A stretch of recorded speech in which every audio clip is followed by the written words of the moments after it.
మండల కేంద్రంలో బీజేపీ నాయకులు విజయోత్సవ ర్యాలీ నిర్వహించారు. ఇటీవల జరిగిన ఉపాధ్యాయ ఎన్నికల్లో బీజేపీ బలపరిచిన మల్క కొమరయ్య అత్యధిక మెజార్టీతో గెలుపొందడంతో బీజేపీ పట్టణ అధ్యక్షులు అవినాష్ రెడ్డి, మండల అధ్యక్షులు నవీన్ గౌడ్ ఆధ్వర్యంలో సంబరాలు నిర్వహించారు. స్థానిక శివాజీ విగ్రహానికి పూలమాల వేసి అనంతరం నాయకులు ర్యాలీ చేశారు. మెదక్ చౌరస్తాలో అంబేద్కర్ విగ్రహానికి, సిద్దిపేట చౌరస్తాలో వివేకానంద విగ్రహానికి పూలమాల వేసి ఘనంగా నివాళులర్పించారు. టపాకాయలు కాల్చి మిఠాయిలు పంచుకున్నారు. రాబోయే రోజుల్లో ఏ ఎన్నికలు జరిగినా బీజేపీ ఘన విజయం సాధిస్తుందని ధీమా వ్యక్తం చేశారు. వచ్చే అసెంబ్లీ ఎన్నికల్లో తెలంగాణ రాష్ట్రంలో బీజేపీ అధికారంలోకి వస్తుందని ధీమా వ్యక్తం చేశారు. ఈ ఎమ్మెల్సీ గెలిపించడానికి కష్టపడ్డ కార్యకర్తలకు, నాయకులకు ధన్యవాదాలు తెలుపుకుంటున్నాము.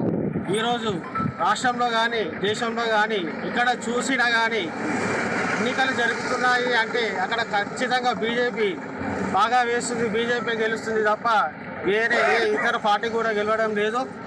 అంటే దీన్ని బట్టి మనం అర్థం చేసుకోవాలి, రాబోయే తరంలో కూడా తెలంగాణలో కూడా బీజేపీ జెండా పాతుతుంది, బీజేపీ అధికారంలోకి వస్తుంది.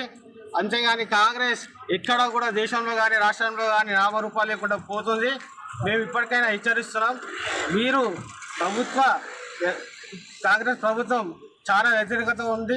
ఇప్పటికైనా ప్రజలను అర్థం చేసుకొని ప్రజా సంక్షేమ పథకాలను ఖచ్చితంగా అమలుపరచాలని కోరుతున్నాము.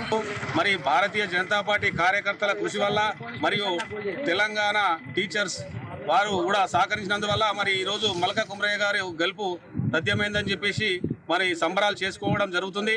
మరి రాబోయే రోజుల్లో కూడా మరి స్థానిక సమస్యల్లో కనీసము డిపాజిట్ కూడా దక్కని కాంగ్రెస్ పార్టీకి ఈరోజు మరి భారతీయ జనతా పార్టీ హెచ్చరిస్తుంది. భారతీయ జనతా పార్టీ బలపరిచినటువంటి అభ్యర్థి మల్క కొమరన్న గారిని భారీ మెజారిటీతో గెలిపించినటువంటి ఉపాధ్యాయ సంఘాలు, అదేవిధంగా ఉపాధ్యాయులందరికీ కూడా హృదయపూర్వక ధన్యవాదాలు తెలియజేస్తున్నాము.